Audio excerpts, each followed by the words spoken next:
because I think Ethereum is one of the most important sort of super cycle stories for the next 10 to 15 years.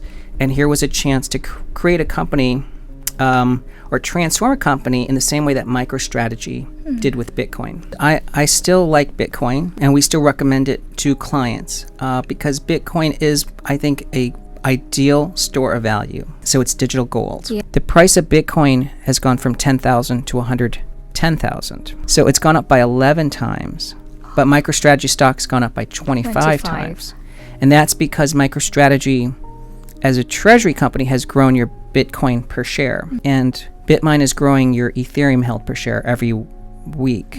It's growing by roughly 50 cents per day. The market cycle is about to approach a key phase, and Tom Lee is still one of the most vocal bulls as cryptocurrency investors argue over whether Bitcoin's recent climb is coming to an end or is just getting started. As forced liquidations, leveraged bets, and regulatory headlines produce the same battle we've seen at every significant turning point in Bitcoin's history, he thinks the last few months of 2025 might offer an enormous upside. However, when you take a step back, the larger picture appears quite different. The current situation is being compared by analysts to the bull run of 2020 to 2021, when Wall Street capital and institutions poured money into digital assets, driving prices to unprecedented heights. This time, hedge funds, asset managers, and fortune firms are showing a great deal of interest in Ethereum, Bitcoin, and even some other altcoins, not just as speculative investments, but also as essential components of the financial system of the future. If you're intrigued by bold predictions and deep financial insights, make sure to like this video, subscribe to the channel, and turn on notifications for more engaging content. Thank you for your support and enjoy the video. A more active involvement in the crypto space. What was the motivation behind this move?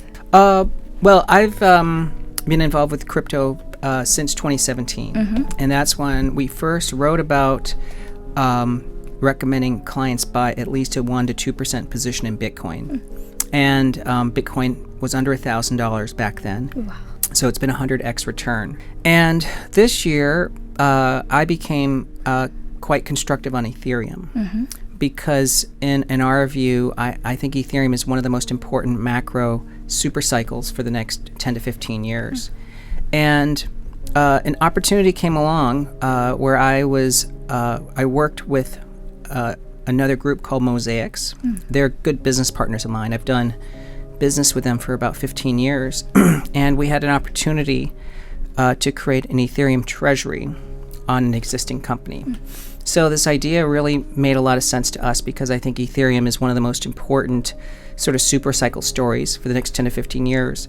And here was a chance to create a company or transform a company in the same way that MicroStrategy did with Bitcoin. I still like Bitcoin, and we still recommend it to clients because Bitcoin is, I think, a ideal store of value. So it's digital gold. Yeah. But in 2025, there is a much bigger transformation underway because the White House has really pushed two different agendas. The first is the Genius Act, and that's to essentially greenlight stablecoins.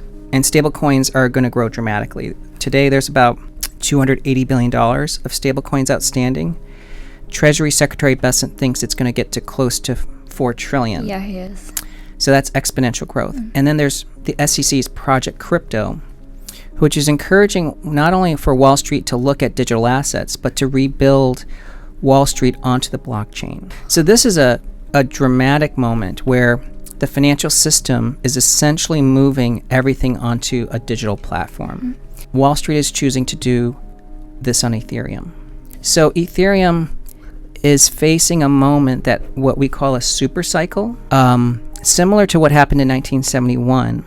When the US dollar went off the gold standard. And that moment is when Wall Street innovated financial products because the dollar became synthetic in 1971. But in 2025, it's now Wall Street essentially digitizing or tokenizing the real world. So Ethereum is unique because number one, it's the blockchain of choice where Wall Street is building stablecoins and tokenized assets. But Ethereum is a proof of stake blockchain. So Ethereum treasury companies actually earn a staking yield. In August 2020, MicroStrategy's stock was $13. Today it's $335.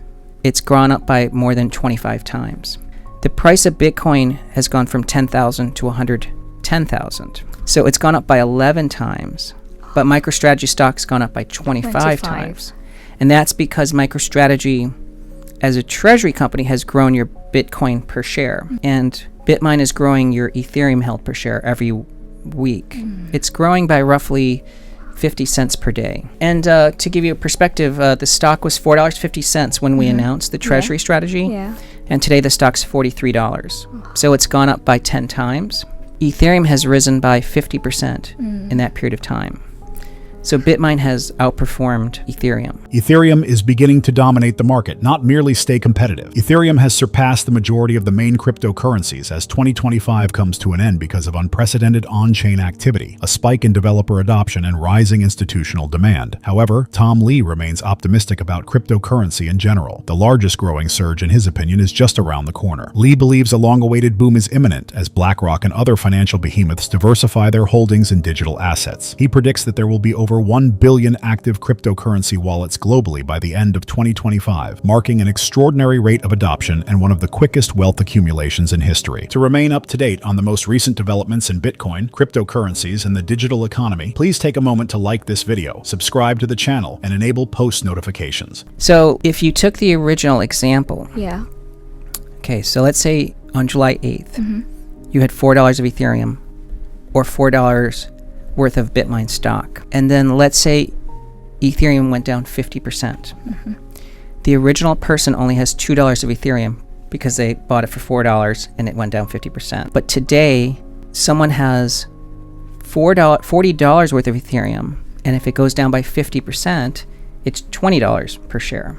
So you actually made money even though Ethereum fell 50%. So it's a crypto treasury that's properly managed and executed will vastly outperform an ETF or the Ethereum itself.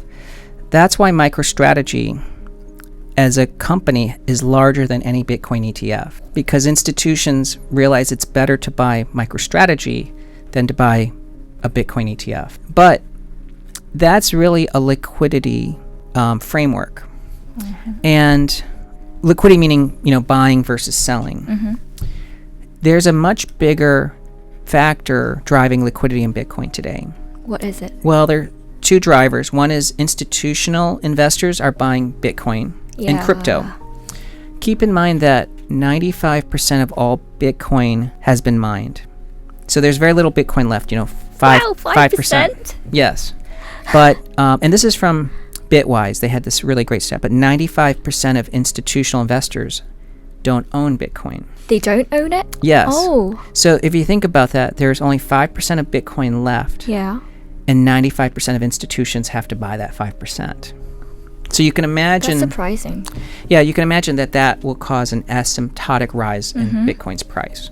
Ethereum's very unique because it is a smart contract platform, and it's censorship resistant and super resilient. It's 100% uptime since creation. It's never been down. And to build a treasury business on Ethereum means that a company, when they acquire a sufficient stake, let's say 5% of the supply, actually has what I call the power law come into effect. And that means that not only do you have a positive influence on yourself as a company because you own so much, just like MicroStrategy, but you have a positive impact on the Ethereum ecosystem itself because, one, you're providing a lot of security by staking, but also you are essentially what you call like a kingmaker, that when you own so much Ethereum that you have a chance to help the DeFi ecosystem flourish. And that means if Wall Street's going to build on Ethereum, a company like BitMine will actually play a role in helping sort of evolve and identify the right DeFi protocols. But BitMine itself was what I'd call a company that was a suitable candidate to transform because they had an existing Bitcoin mining business. Yeah, it did. And they had a very clean balance sheet, only a very nominal amount of debt, about $1 million. But the transformation was really led by myself and Mosaic. So we brought in Founders Fund, Stan Druckenmiller, Galaxy Digital, DCG, Kraken, Falcon X. Wow. Also that joined us in this effort is Kathy Wood's ARK Funds and Bill Miller. And so we've been able to raise a lot of capital into BitMine. Oh. And that's how BitMine's become now clearly the largest Ethereum treasury, about 9 billion of Ethereum held.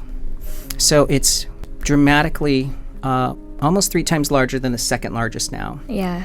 And in terms of global crypto treasuries, only MicroStrategy is bigger, with about $72 billion worth of crypto. So BitMine is the second largest crypto treasury company in the world. Tom Lee's final remarks serve as a potent reminder for anyone making investments in cryptocurrencies or any other volatile asset. He's making the point that the greatest risk isn't a brief decline in price, but rather losing out on long-term gains because you're overly involved with noise. History repeatedly demonstrates that you have a much higher chance of succeeding if you maintain solid assets throughout the highs and lows rather than attempting to time each one. Like Bitcoin, Ethereum's growth story is characterized by wildly fluctuating prices. Despite the instability, adoption is still increasing, with more developers, institutions, and real-world use cases. We're still in the early stages of this transition, according to Tom Lee, and the fact that large money is taking Ethereum seriously is demonstrated by businesses. The lesson for regular investors is straightforward. Pay attention to the basics rather than the news. Ethereum's ecosystem continues to grow, and its smart contract network has never gone down. Those who remain patient throughout downturns may eventually enjoy remarkable gains, if Bitcoin's history is any indication. To put it another way, Tom Lee's conclusion goes beyond simple statistics. Learning to think like long-term players who understand the broad picture is the key. Although there will always be market corrections, skepticism, and fear, the adoption and innovation trend can overcome these downturns. Because of this, he believes that Ethereum and cryptocurrency in general continue to be among the most exciting chances to acquire wealth in the modern era. Please take a moment to like this video, subscribe to the channel, and enable post notifications for future Bitcoin, macroeconomic, and digital asset content. And as always, happy investing.